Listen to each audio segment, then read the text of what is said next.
What's this? Meow. Bow bow. Boop boop. La la la.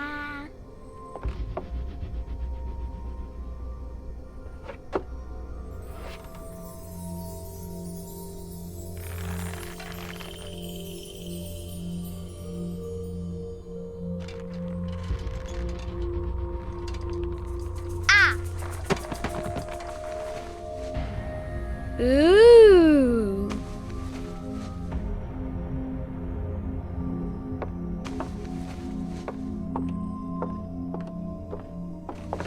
Oh, look! It's a book!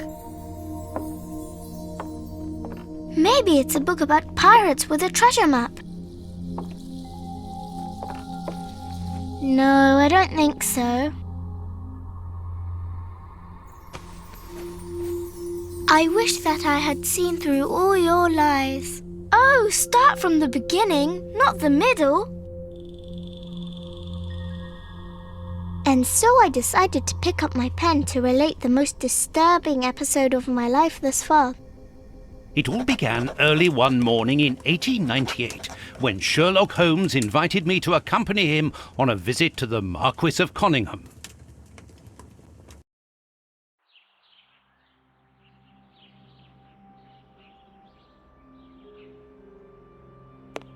Watson, my dear fellow, we can now go and inform the Marquis that we have found the Samoan necklace, and very much faster than Inspector Baines, too, which pleases me.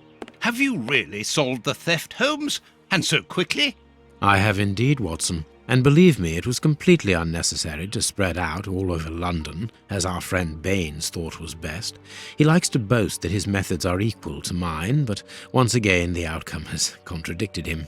After all these years of accompanying you upon your investigations, I thought that by now I should be reasonably capable of following your train of thought. But in this particular case, I must admit that I don't understand anything at all. Ah, you see, but you do not observe, Watson. There lies the difference. It is a matter of course. A matter of course? In the middle of the night, when everyone is fast asleep, the service bell within that room rings out and alerts the servants. They dress quickly and come running, but the door is locked and there is a strong smell of burning from within.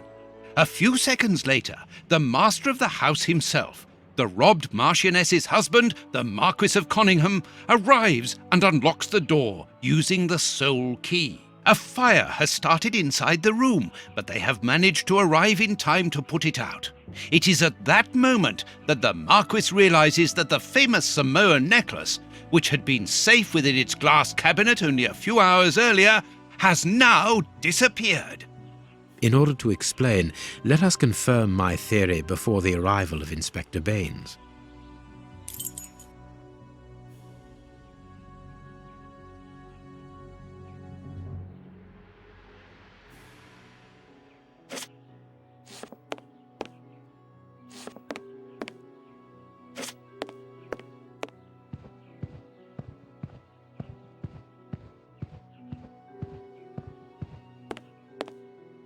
This window was cut with a diamond, a clean, discreet piece of work. This is where the necklace was. See how tiny the hole is, and not one fingerprint upon the window.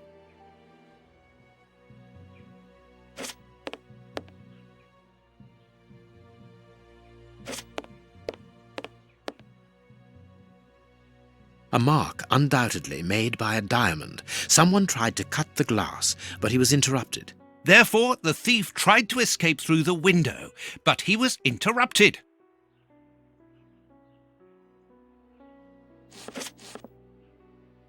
All the windows are locked. They've not been forced.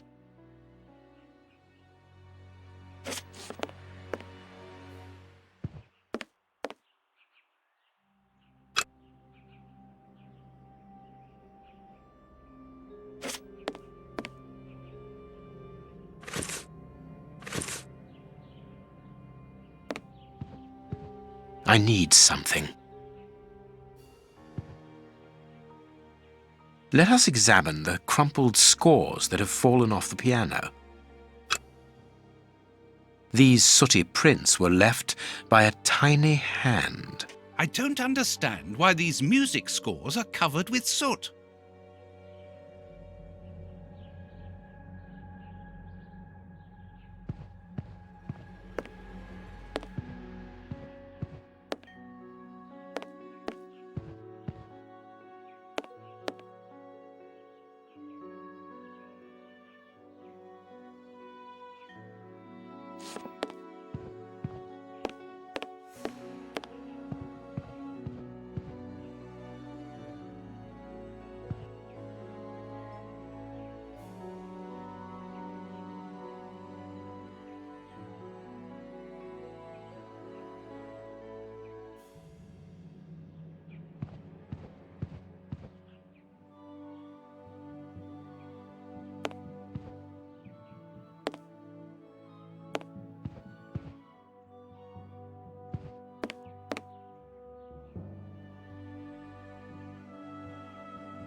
This draft screen makes an ideal hiding place.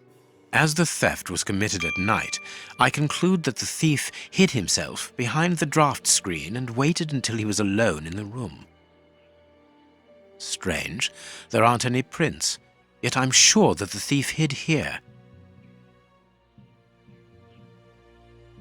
Not very well kept, this aquarium. I can see a dead fish floating on the surface. A candle. It must have fallen from the chandelier.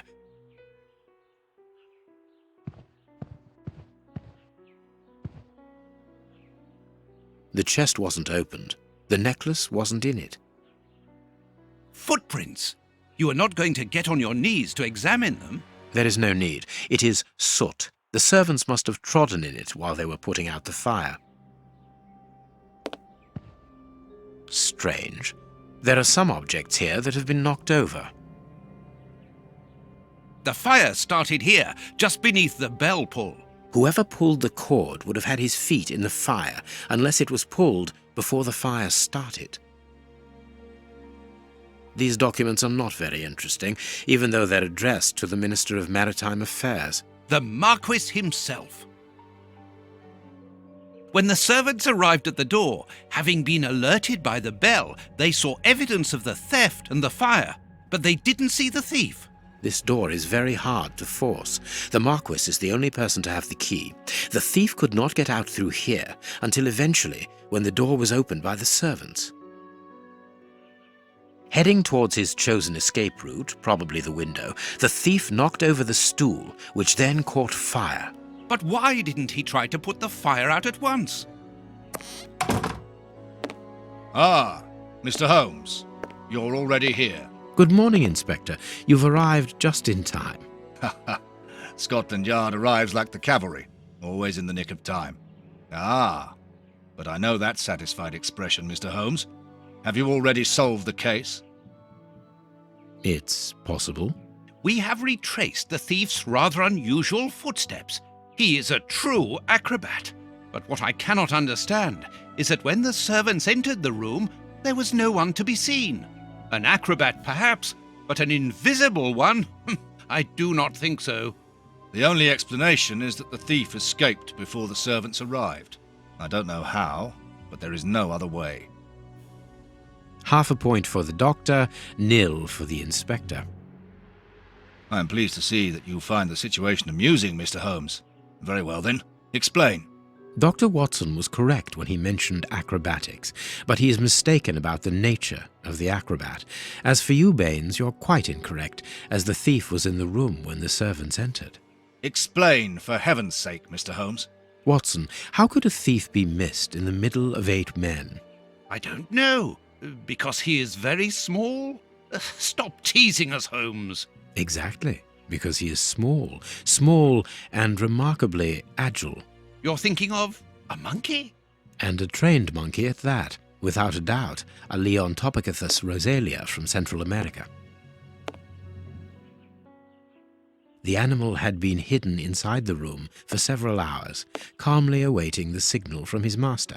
Once night had fallen and the room was empty, a high-frequency whistle alerted the monkey that it was time to begin the procedure for which he had been trained.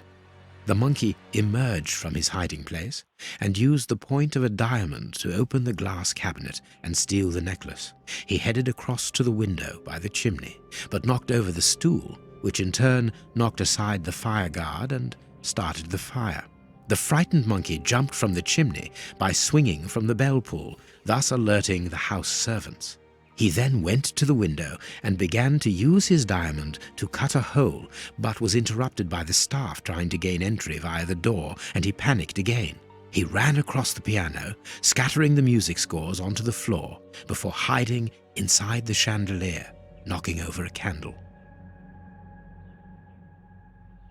Finally, the servants and the Marquis entered the room, leaving the door open while they put out the fire. It was during the confusion that our agile little thief made his escape through the doorway. As simple as that. A brilliant explanation. Bravo, Holmes. And the necklace? I can see it from here, my friends. It's right in front of us. We have searched the room from top to bottom, Holmes. How were we unable to find it? Because we paid insufficient attention to the only victim of this affair. What victim? No one is dead? Yes, Watson, a poor goldfish whose destiny was to die, crushed by one of the most precious necklaces in England. The aquarium is just beneath the chandelier. I understand. The little monkey had likely hung the necklace around its neck and lost it when he leapt from the chandelier. The jewels fell into the aquarium, where they remain now.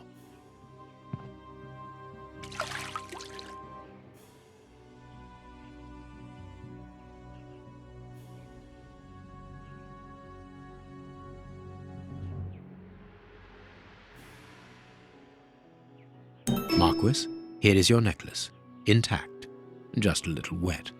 Mr. Holmes, this brilliant demonstration does credit to your reputation. Thank you so much, Marquis. Do you wish to verify the authenticity of your jewel? No, I recognize it. I have spent many hours admiring it, you know. Good. I will return it to its box and... Inspector, a bank has just been held up. You must follow me at once. Orders of Scotland Yard. What times? Sirs, duty calls. My regards, Marquis. And well done again, Mr. Holmes. There, the necklace is in its box. We've lost enough time here. Let's go home, Watson. Ah, very well, as you wish. A good day to you, Marquis. With pleasure, gentlemen. And once again, thank you.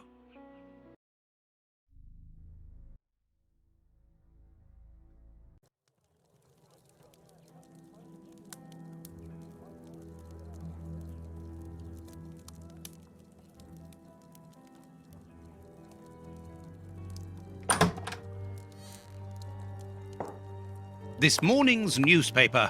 Holmes, have you read this article about you? No, Watson, not yet, and I won't have time to. Read it before you leave. It's outrageous. If you insist.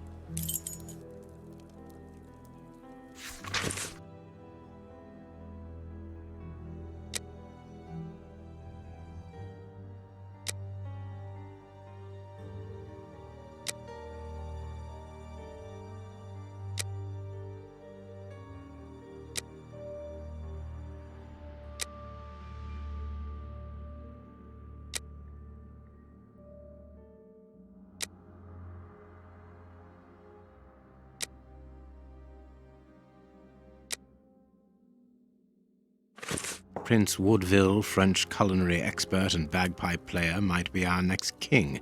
That's not so shocking, my dear fellow. You know exactly to which article I'm referring, Holmes. How can Farley dare to tarnish your reputation like that? You know, Watson, that wherever glory walks, jealousy is bound to follow. As for the forgery of the necklace, I suspect that we shall soon be enlightened in this regard. Come in, Inspector Baines. The door's open. Ah, Mr. Holmes. How did you know I was here? You are one of our rare visitors who avoids the second-to-last step of the stairs, which creaks dreadfully. And if I add the clinking of the handcuffs at your belt, to what do we owe the pleasure of your visit, Inspector? Have you read that rag? Inspector, I assume that you have the fake necklace with you. It's why you're here. Your superiors would like me to examine it. Indeed. They would like you to confirm or deny putting this fake in the box. Can't that wait? I must go to the house of Lord Peregrine Maitland, the Bishop of Knightsbridge. Inspector, can you explain this slander? Has the necklace of the Samoas really been replaced by a fake? I don't know how the reporter got hold of the information, but it's true. About the necklace, of course. I wouldn't permit myself to question the integrity and honesty of Mr. Holmes. The necklace is a forgery? Impossible! I saw the Marquis authenticated before my very eyes, before Holmes returned it to its place. Mr. Holmes, the Marquis believes Osmond Farley's theory. I shouldn't be surprised if the reporter isn't behind all this slander about you.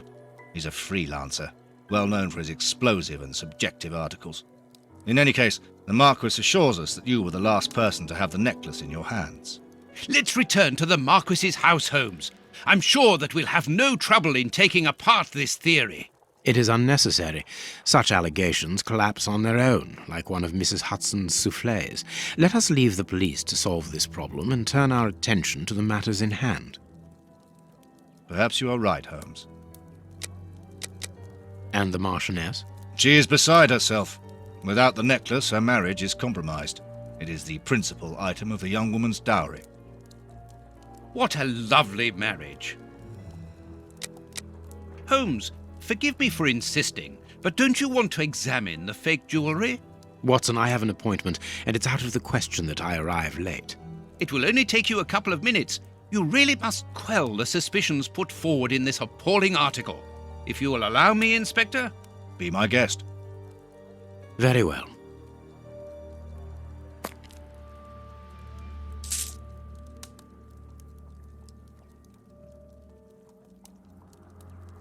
These 3 pearls are of poor quality.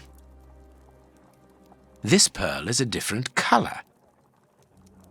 This pearl is too small. It is not in its place here. Too many defects. This necklace is a fake. This is nothing but a vulgar copy, and at a glance it would appear that the forger has intended for it to be seen as such. How could we have been fooled by such a blatant imitation? I don't understand. Yes, how is it possible? Holmes, do you have a theory about this? I have absolutely no idea. You insisted that I examine the necklace, and I have done so. Now it is important that I keep my appointment. I'm sure, Inspector, that you will throw some light on this affair. Holmes. You may accompany me, Watson, if you care to do so. Goodbye, gentlemen. I'll keep you informed as to my inquiries. Goodbye, Inspector. You mentioned a bishop, didn't you? Are we going to his home? Yes, the Bishop of Knightsbridge. I put his address on our map of London on my desk. Would you get it for me, please? All right, Holmes.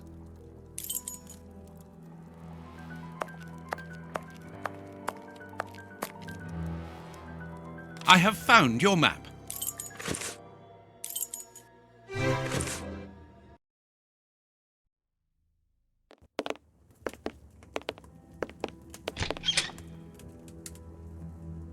The police? Already? How did you know? May we see the Bishop of Knightsbridge? Yes. Yes, of course. But come in.